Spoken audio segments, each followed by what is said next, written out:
Salut les cathos, aujourd'hui nous sommes le 16 mars et nous fêtons Saint Abraham.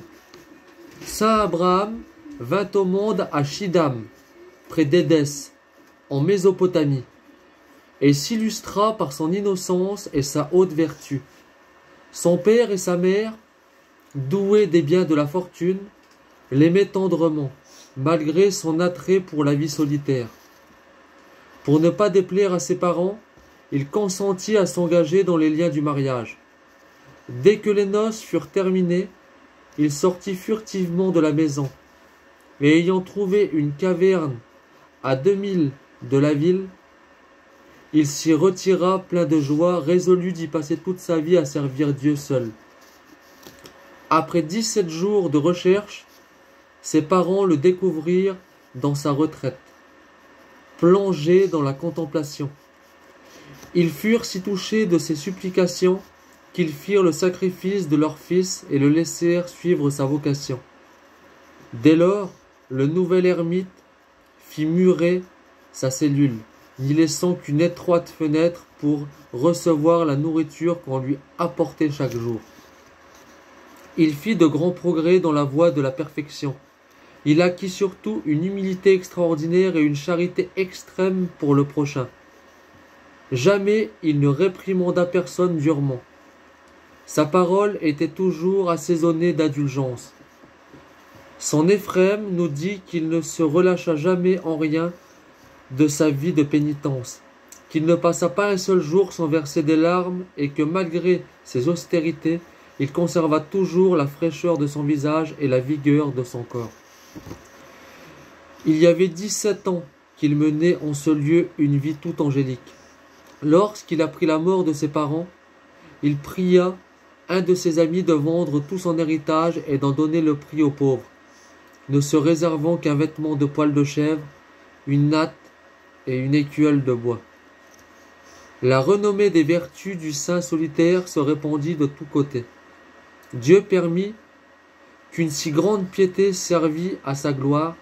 Il fit construire près de sa maisonnette une cellule pour sa nièce, qui, docile à ses leçons, fit de grands progrès dans la vertu et la piété. Près de la cellule était un gros village peuplé d'idolâtres, si attachés à leur superstition qu'ils maltraitaient tous ceux qui cherchaient à les instruire.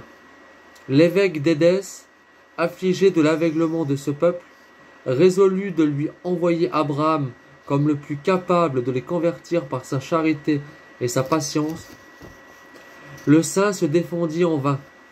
On le conduisit à Édès, où l'évêque l'ordonna prêtre et l'envoya travailler à l'œuvre du Seigneur.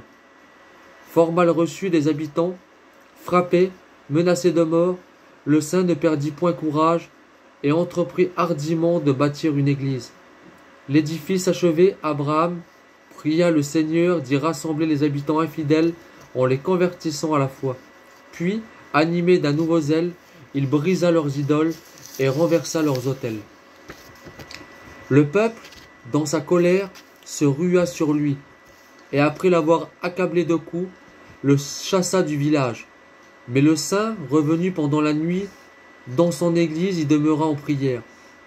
Le lendemain, le peuple, l'ayant aperçu, se jeta de nouveau sur lui et le battit si cruellement que, le croyant près d'expirer, il le traîna au loin par les pieds avec une corde. Mais Dieu, qui est le maître de la vie et de la mort, lui rendit promptement la santé. Abraham passa ainsi 3 ans dans une continuité de souffrance et de douleur, sans que rien pût ralentir son zèle. Enfin, Dieu exauça ses prières. Ces infidèles, touchés de la charité et de la patience d'Abraham, se rendirent à l'église et demandèrent à être instruits.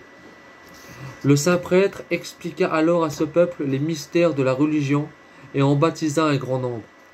Il demeura quelque temps encore avec ses néophytes pour les affermir dans la foi, puis se retira dans sa première cellule.